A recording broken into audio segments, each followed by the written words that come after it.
KOGO News Time 642. Well, your kids speak a shorthand language online, and their phones, the stuff on there may look foreign to you. The world of acronyms, the easy ones like LOL, laughing out loud, are pretty harmless. OMG. OMG. Oh, my God. But there are...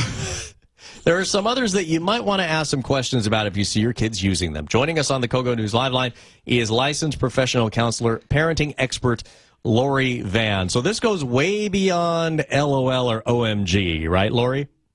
That is correct. I mean, yes, there are some acronyms that are real innocent or really cute, but parents better know about the ones that are of great concern. And there are some that should probably spark some concern, but maybe they're not as scary as others.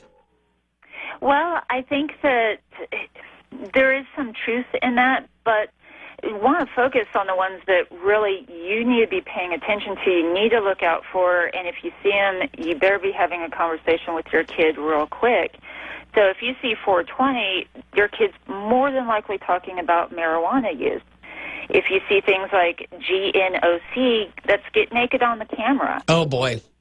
Yeah. Nobody wants to think of their kid, not their, especially their daughter. I mean, I hope that's not sexist, but that's very scary. If you've got a daughter, you don't want to hear that, and you don't want to see it. Well, and girls in their teen years really struggle with their self-esteem, and some of the problems with all the social media sites is that self-esteem gets linked into how many likes you get.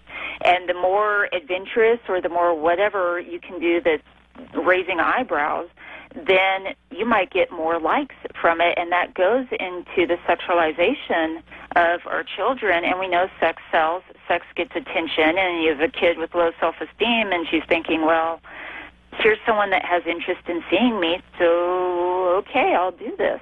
Now, what about the codes when your kids have something to hide? Well, generally speaking, it's not an absolute. If you see the letter P, as in Paul, or in this case, parent, that precedes other letters or numbers, it could mean parent. So PIR, parent in the room. POS, parent over the shoulder. P911, parent alert, parent coming, something along those lines. And to note, these acronyms change. Some are consistent, but as soon as parents do learn some acronym, chances are the kid's going to be changing it up to come up with some other new code so that they don't get busted.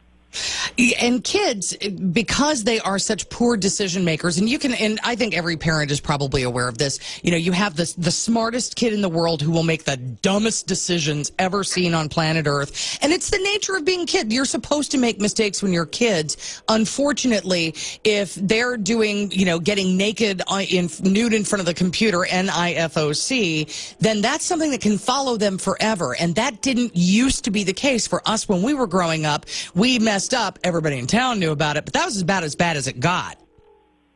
Agreed. And I think this goes into some of the recommendations I give in my parenting seminars or in the at-risk youth behavior workshop, where I tell parents, before you give the technology, you need to have a contract in place. You need to have a real honest discussion to say that, look, technology is a privilege. It is not a right.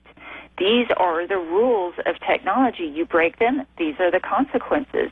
But they really do need to be educated, and this is where I think some parents aren't even educated as to the implications of when content is put out there, that it really does leave a footprint. It really can follow that person for years down the road and cost them college acceptance or scholarships or even jobs.